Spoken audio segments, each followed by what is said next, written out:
They're carved in granite on the National Mall. Not the names of battles or the names of the dead, but the living words of an American who fought against injustice. What King did, and all the others who were with King, we just can't talk about King alone. What King did was hold a mirror up in the face of America and say, is this who we are? Is this who we are?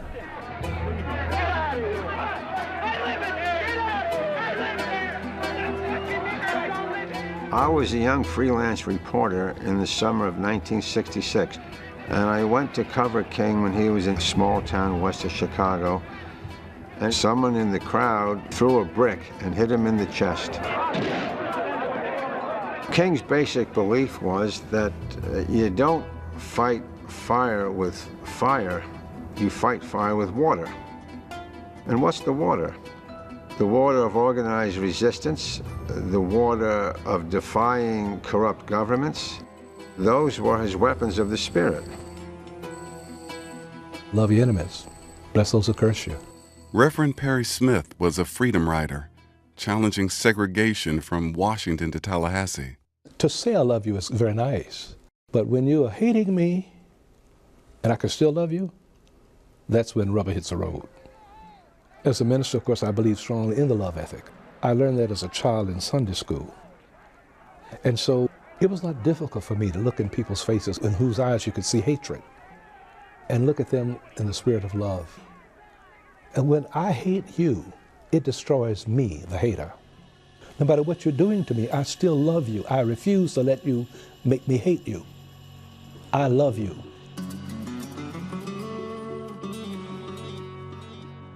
Our movements, both of our movements, are basically asking for equity.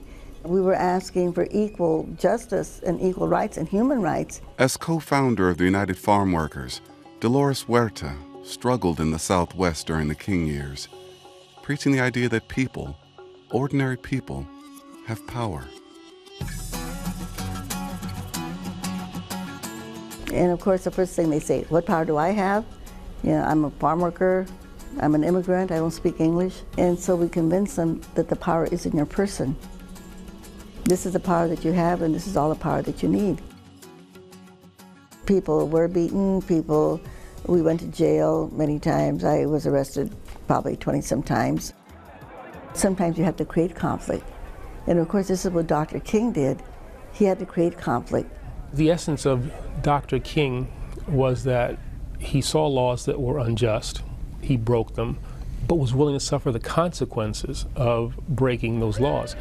He was a person, I think, believed in the rule of law, and he wanted to change those laws that were unfair. And I think that's why Dr. King is such an important person in our history. A private citizen, not a person with an official title, but who changed this nation in fundamental and positive ways. And that's why he has come to occupy such an important position in American history. Because what we must not do is forget where we came from.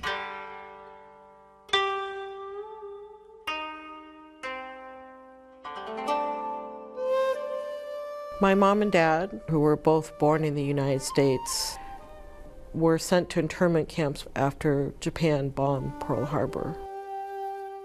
When I was growing up, in fact, most Japanese American parents didn't tell their kids. I did not learn about the internment camps until I was in high school. And I went home and asked them, and my mother started to cry and my father started to yell at me because they were memories that they were really trying to suppress and move on, and they didn't want, you know, their kids to know about that very shameful period in their past. That's how deep the pain was.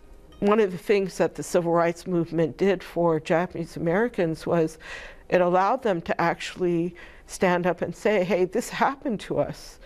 And it really wasn't fair. In fact, we think it violated the Constitution. And I think that's one of the things that Dr. King was very much about, was being there in the moral moment and saying, this is wrong, and we have to change that. Rights are not secured. You know, rights aren't just handed over to you. often you have to fight to exercise them. That's another thing that my father used to say to me when I was growing up. Nobody is going to hand over power voluntarily. Why would they?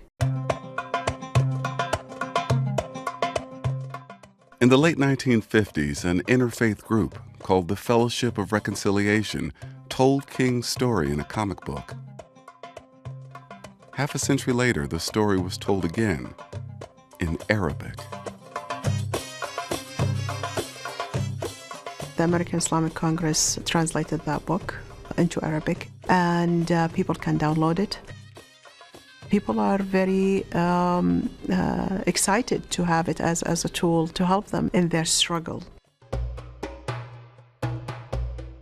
The young people in Egypt during the revolution were reading the comic book, and the old people also. They remembered Dr. King. They remembered his legacy. And they were looking at the pictures and they're saying, oh, we remember that guy. He's from, when we are young. And he's inspiring our young people here to take the same action, the nonviolence actions, towards gaining their civil rights.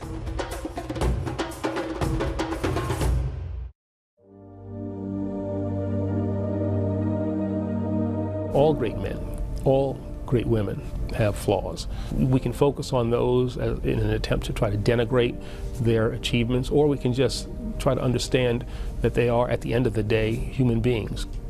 What endures is his work.